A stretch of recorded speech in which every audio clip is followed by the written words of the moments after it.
I just got done taking care of all the morning chores. The little babies, they got their bottle of milk yesterday. They also got a bottle of milk this morning. They both drank about 3.75, about 75% of a bottle, of a 2-quart bottle last night as well as this morning. I took a look at them and I can see that they're kind of swelling up on the left side, like they got a bit of gas, and so that means that there is food inside of their gut. So I said it's okay. If they take 3/4 of a bottle in the morning and 3/4 of a bottle in the evening, they'll survive until they figure it out, and then they'll start drinking the whole bottle. I also got them the calf pellets. I got them all running around together right now. So. And then that sick calf, she's just not doing very good. Yeah, it's kind of unfortunate, but these things happen. This calf was having problems from the day that I brought her in. She just did not get better. She just got worse. And so here we are. And I should have gave her Banamine sooner or something, or gave her more antibiotics. I'm not entirely sure. But she's not looking good. I don't know if she's gonna make it or not. I would say she's not going to make it, and she's probably going to be dead by about tomorrow or so. But here are the majority of the antibiotics that I use. These antibiotics. So this is not a suggestion in any way. In terms of medication, I've already said this. If you want bovine medication, the way you do it is you go and ask a bovine veterinarian. The only reason I got these medications was because a veterinarian that specifically works on cattle recommended them to me, and then wrote me a prescription, gave me a prescription, and I was able to purchase these drugs, these antibiotics. And so these four are the major ones that I use for BRD. So if I think an animal's going to have BRD, this is the one that I use as a metaphylaxis dose. I give it to all the cattle when they first get here, and when the cattle look like they're having problems with the BRD, if I give them this while they're when they first get here, and they develop a problem with BRD, I'll give them this. But if I give them when they're first here, and then like a month later they start getting sick, I'll give them this. So it really depends on what's happening. When I bring the animals in at first, I'll give them all a shot of this. So that's what the veterinarian recommended for me to do. That's why I do it. I was having a lot of problems with animals getting sick. If I had one animal, and this is a very good example, I brought home an animal that was sick. And if I did not give all of the animals a shot of antibiotics, I would have probably had one or two other animals get sick as well. The antibiotics more than likely helped substantially in the other animals not getting sick, me not having another calf get sick. I brought home a sick animal, and yeah. And so if I did not give them all a shot of antibiotics, chances are I would have 2 or 3 animals that are sick right now. So that's one way to look at it. And so yeah, that's the reality. So that's the reality of the cattle business. Every once in a while, I'll just end up buying somebody's problem, and this will happen. And so when they all get here, I give them a shot of this. If they get sick within about if I see them getting sick maybe within about a week or so, I'll give them a shot of this. But if I see them getting sick like a month or 2 weeks later, or a month later, or something like that, I'll give them a shot of this. And this is to reduce their temperature, and this is a Banamine that you put on their back. And another set of medications that's very important is this right here. These 3 right here, and these are the 3 medications that I give for pink eye. Whenever an animal has pink eye, I'll give them these 3 one of these. I'll spray their eye with this to clean their eye. And then I'll either give them a shot of this, or I'll give them a shot of this. And these are the 3 medications that I use for pink eye. And then this medication, I started using this yesterday because I'm having that sick calf over there that's sitting in the sick pen. She's having a diarrhea, and so she's heating up real bad. She's got a bad fever, and I gave her the Banamine, and she's also having a pretty severe scouring, and so I gave her this. And this stuff, it actually worked. Her scouring has about stopped. I mean, she's not scouring anymore, but she's still running a very high fever, and she's still foaming at the mouth, and she still just does not look like she's going to make it. And then another thing that I give them is this blue light electrolyte solution. So this stuff, I'll give it, like, when it's real hot, like right now it's 100 degrees Fahrenheit outside, and the cattle are out and about. I'll give them this stuff for half the day. I'll mix a tank for them. I'll let them drink it until in the morning, through the afternoon when it's real hot outside. I'll let them drink this stuff, and in the evening I'll just give them just water. So I'll give them this stuff in the morning, through the evening, and also when a calf is scouring. If I look at a calf and they're having diarrhea, I'll give them electrolyte solution. For whatever reason, if they're having diarrhea, like this calf right now that's getting this, she'll get this solution in the morning, and then she'll get this solution in the evening. And then I'll mix in, I'll mix it very lightly. I'll mix it very lightly. It says, I'll mix it to like a quarter concentration, half concentration, and I'll give her this. And then in the morning, I'll give her just water with this. And last night, I actually like to give them this stuff in the morning, and when it's hot outside, and give them water in the evening, or this medication in the evening. But yeah, last night I gave her this, and yesterday it was kind of an emergency, and I got home, and I gave it to her immediately because she was having the diarrhea, and so it was kind of an emergency. It was 3 or 4 in the afternoon, and so I just went ahead and gave this to her. And it's been 24 hours since I gave this to her, and it's worked. She stopped having diarrhea, but she still has a bad fever, and she's still just not looking good. I think her lungs are going to shut down here pretty soon. And so those are the 3 major sets of medication. These are things that I mix in their water. This is an electrolyte, and this is something that I use for scouring. If the animal's having bad diarrhea, every once in a while I'll get an animal with what I call death diarrhea. Legitimately diarrhea that is so bad that I think that the animal's going to die. And normally I gave him these sulfamethazine tablets. But these sulfamethazine tablets, they're a pain in the rear end to give to a small animal. If I got like a 200-pound animal, giving them that sulfamethazine tablet is just a pain. If you want to take a look at it, I mean, it's a big old tablet. I mean, it's bigger than my finger. It's a big old tablet, and so it's just a real pain to give it to them. To make them eat it, to make them swallow it, it's just kind of a pain in the rear end. And so,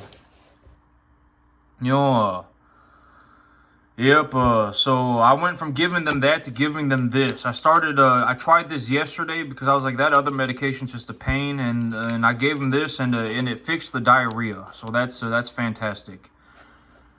And so that's the 3 major set of medications. This is water-soluble stuff right here. This is water-soluble stuff.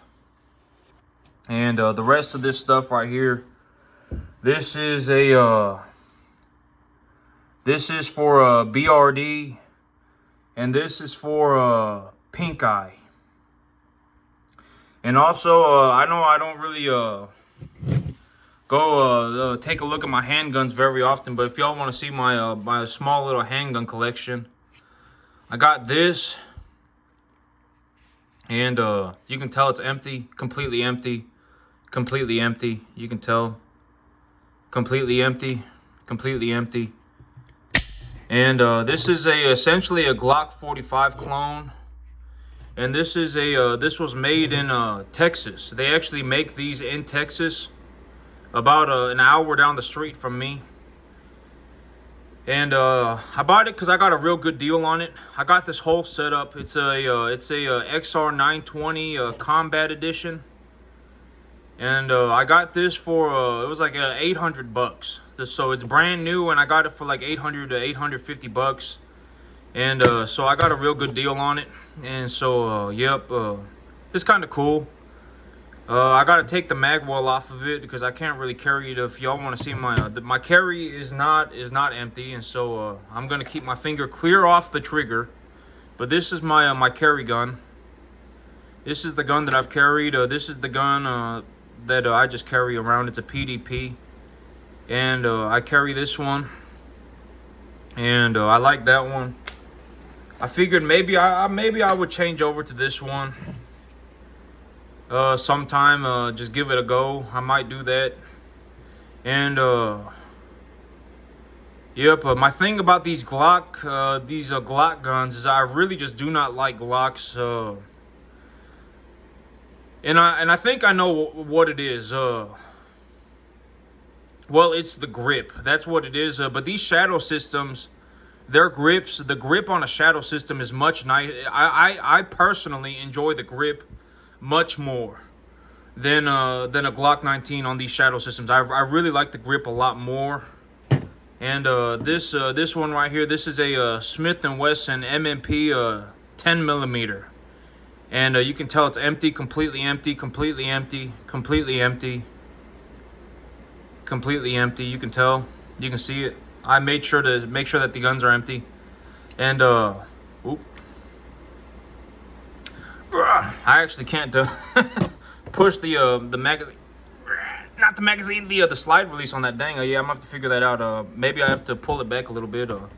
I don't want to get my hand caught in the slide, but it's got the ported barrel. It's got this long old ported barrel on it, and this thing I got it for $500 out the door, and so oh, there it goes. So I got it for $500 out the door, $525 out the door, and I was like, that's kind of a sweet deal.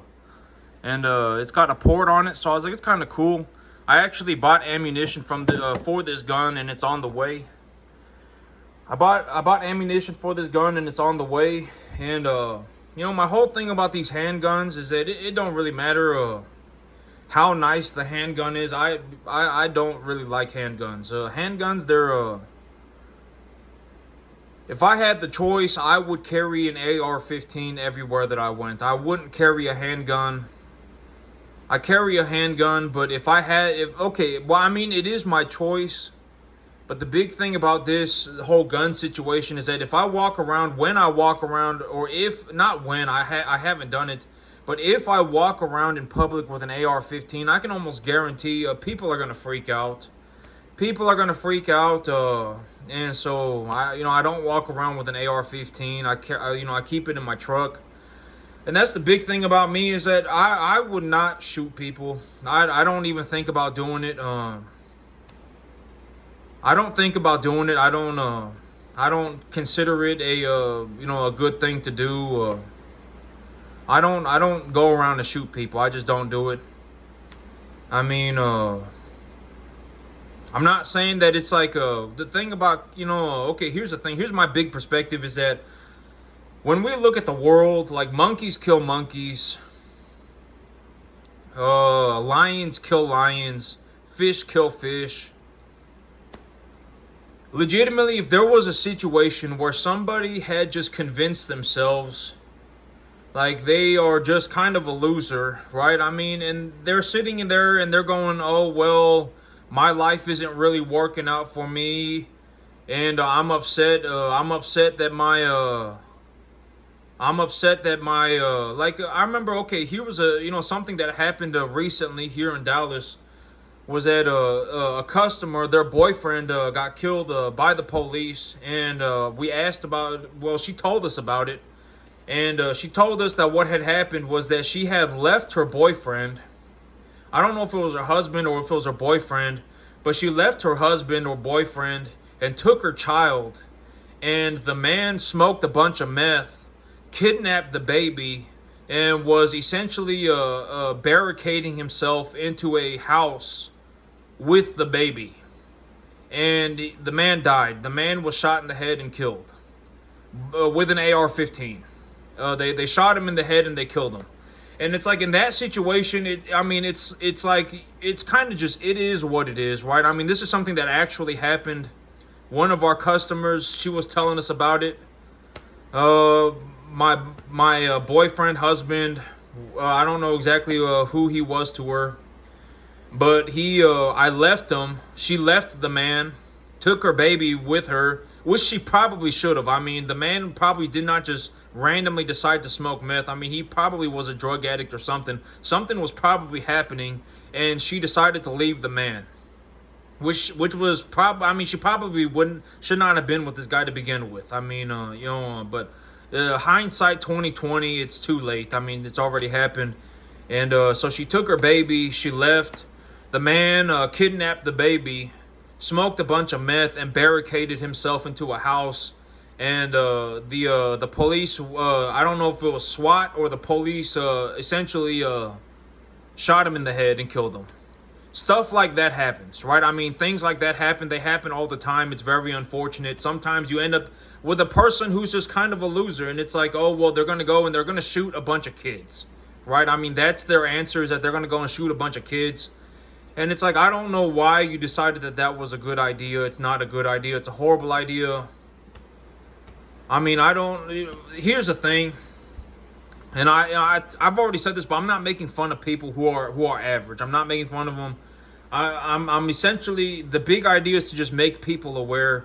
If you legitimately make $60,000 a year and you marry somebody who also makes $60,000 a year, and you two just stay together forever, and you make $120,000 a year together, granted that you don't have some massive money problems.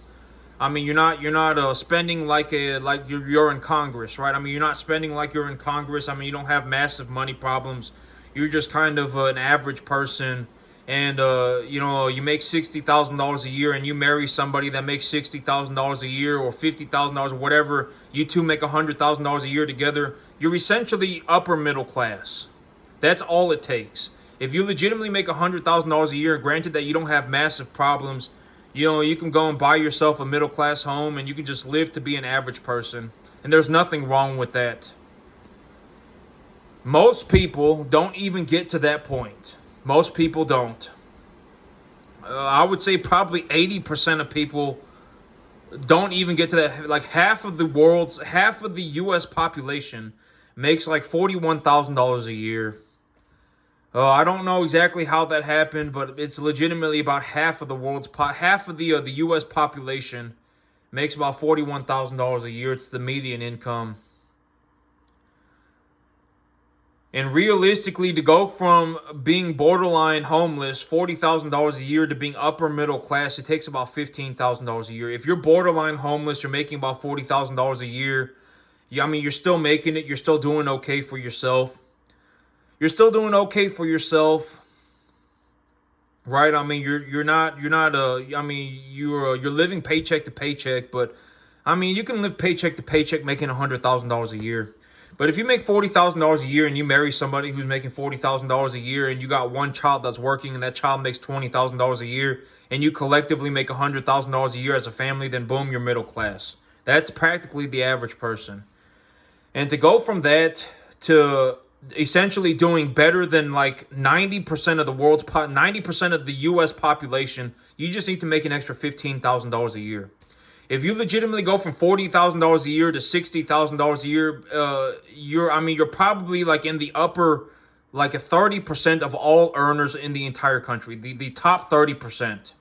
By the time you get to $90,000 a year, you're making more money than 90% of the entire country. 90% of people in the entire country make less than $90,000 a year. And you also have to consider that this number is the entirety of the country. We're talking about everybody. California, New York. If you make $90,000 a year in California, I mean, it's essentially the same as you making $40,000 a year in Texas. It's practically the same. I mean, you're going to get the same thing. I mean, it's not much different. And so you really have to think about it in terms of context, right? Depends on where you are. But realistically, like if you're in Texas and you're making $40,000 a year, and you find a way to make an extra $15,000 a year, and you marry somebody who is essentially making more or less the same exact money that you are, and you stay together forever, and you put a plan together, right? I mean, you sit there and you make a plan together for yourselves. We're going to start a family, and we're going to do this, and we're going to do this with the money, and we're going to go invest in this, etc., etc. If you do that, you essentially have more money than you could ever use. That's just how it kind of works out. And so Oh, it's like if you're in a horrible situation, you're legitimately half an inch away from essentially breaking free of all of your problems. If you're in a situation where it's like your girlfriend left you and whatever, and you got fired from your job, and you're sitting there in a room, or you're getting bullied at school or whatever. Killing people is not the answer. Realistically, the answer is to just do a little bit better for yourself. I mean, really sit there and think about it, and it's like if you found a way to make an extra $15,000 a year, like if you're in high school and you're getting made fun of all the time and you're getting, you're getting bullied. I know that kind of sucks. I've seen it happen to a guy. I remember when I was in high school, there was a guy. He was more or less just completely average. I mean, he was more or less completely average. I mean, and people just made fun of him all the time, and I never really understood that. I don't really want to name drop people, and I didn't make fun of the guy. I didn't. God knows I didn't. I didn't think that it was funny that people made fun of him. God knows that I didn't make fun of the guy, but he got bullied by a lot of people. A lot of people made fun of him, and he was kind of outcasted by people. And I was like, this guy. I mean, when I really think about it right now, the guy was practically average. The guy was practically average. There was nothing wrong with the guy. Why make fun of him? And if you're in this situation, I know that it's kind of it is an unfortunate situation, and it should not be happening. And but you know, but also the people that made fun of him, the popular people, or the people that were a little bit, I guess, higher than him on the social hierarchy. Nobody succeeded to any sort of tremendous degree. I am the most successful individual that I know by a long shot. I started my own business. That in its of itself has a monetary value to it. In terms of free cash flow, I bring home about $10,500, $12,000 a month. Like yesterday, I brought home. Actually, I was going to talk about this. I brought home $5,750 yesterday. But this is my first time selling in the down market. The market corrected about 10%, and so I thought I was gonna make about $6,500. But if you really think about it, and the market went down about 12%, and so I essentially had the right estimate. I just did not calculate for the 12% deduction in the feeder cattle price. But it doesn't really matter. Here's another way to look at it. 3 weeks ago. 3 weeks ago, I was buying calves for $700, and now I'm buying calves for about $600. And so it's more or less the same thing. I buy them for less, I sell them for less. I sell them for less, I buy them for less. If I buy them for more, I sell them for more. If I sell them for more, I buy them for more. So it's the same deal. It's the same difference. In the long run, it'll be the same difference for me. But even right now, over the last month, I made about what did I make? Well, I've been averaging about $6,000, about $12,000 a month. So I've been averaging about $12,000 a month, and then I get about $4,000 on a W-2. I would say right now my income is about $16,000 a month, and when it's all accounted for and everything, I would say I bring home about $10,500 a month. That's about how much money I bring home every month. And yeah, that's the big guy. That's more or less what's going on with the money right now. I actually have enough money in my bank account to where if I didn't, I could go and buy animals. I can go and buy 5 animals without selling a single animal. So if I felt like it in 2 weeks, I could just hold on to. But I mean, I have animals that are about ready for market. But if I wanted to hold on to them for another 2 weeks, I could. I could essentially sell. I could essentially buy 5 animals without selling any more animals if I felt like it. That's how much money I have left in my bank account right now. I have about $3,200 in my bank account. So $3,300 or so, $3,400 or so, $3,200. It's like 3,250 or something like that. And so I could go and buy 4 or 5 calves without even selling any animals. But that's the big idea with guns for me, is that it would be fantastic to live in a world where we don't need guns, right? It would be fantastic to live in a world where we don't need guns. But guns are extremely, extremely useful. I mean, I'm not gonna go and shoot anybody. I'm not gonna. I've thought about this, and I was like, if I was, but you don't really know until you're put in a situation where you're like, I may actually have to shoot somebody. Like, imagine this. Imagine that it was you. You're sitting there, eating lunch, and boom, boom, boom, boom. You hear gunshots go off.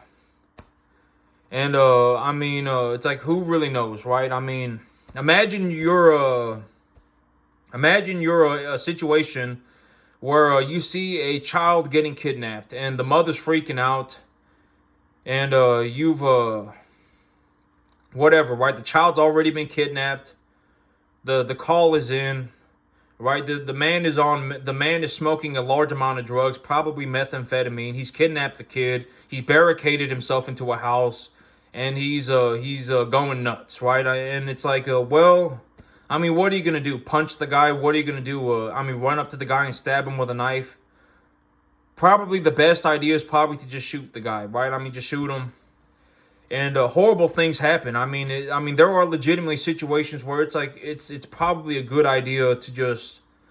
And that's the thing about me. It's like, I haven't shot anybody. I haven't really. If I was in a situation where I legitimately had to shoot somebody, it's like, would I have shot him? Maybe, right? I mean, probably, possibly. I don't know. It's a multi-dimensional situation. Like, if let's say you walked in on somebody getting robbed, right? You were just sitting there, and all of a sudden somebody's getting robbed, and somebody's getting robbed.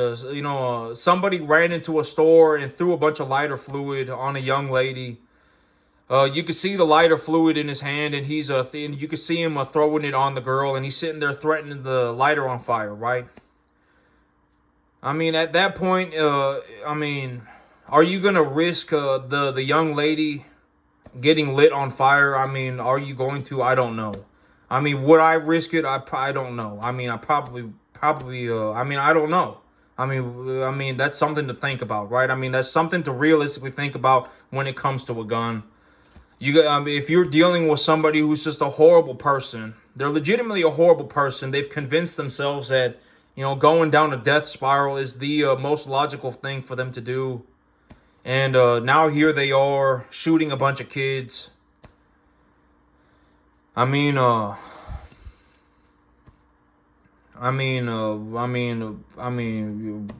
right? I mean, that's realistically something useful that a gun would be useful for. And it's actually happened it was a couple of months ago. A guy kidnapped a customer's baby. It was her husband, boyfriend or so, and barricaded himself in his townhouse, held the baby hostage, was smoking a bunch of meth, and then he got shot in the head. And so, bad things happen. The world is not Disneyland, right? Would I go out of my way to shoot a bunch of people? No, I wouldn't. There's no reason to do it. I don't see any reason to do it. It's just kind of a waste of time. Not a waste of time. It's just not a good thing to do. It's just not it's just senseless, right? Why would you do that? Why would you go and shoot a bunch of kids? Why would you go and shoot a whole bunch of people for their religious practices? Why would you do that? It's a horrible idea. It's not a good idea. It's a horrible thing. It's just nonsensical. And I got a lot of guns. I got 3 or 4 handguns. I got 2 or 3 AR-15s, 3 AR-15s.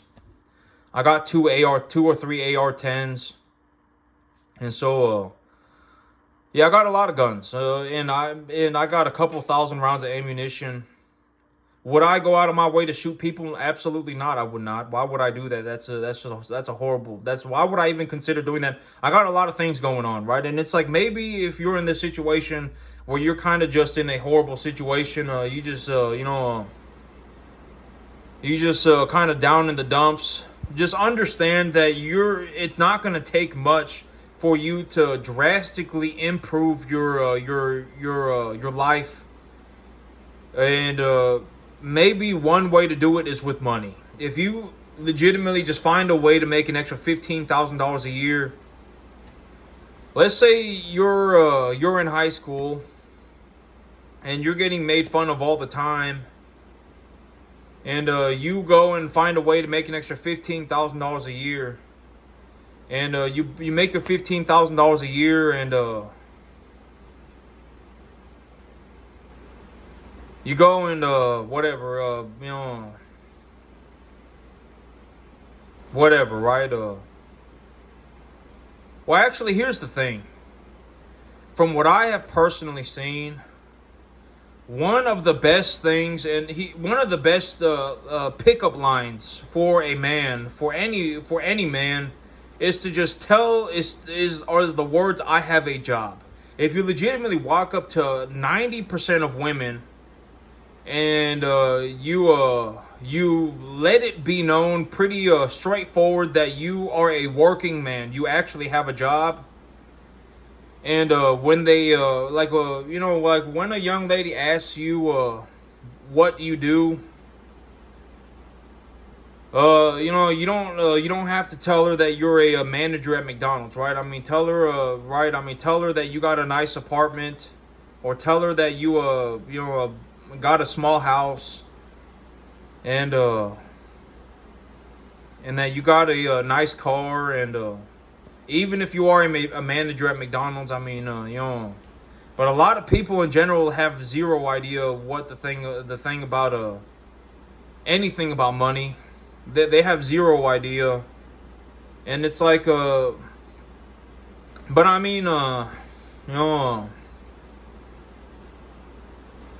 but I mean, women are very it's a very complicated subject.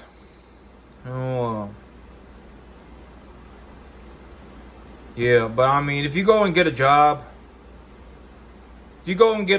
and you make an extra $15,000 a year, you can buy yourself a nice car.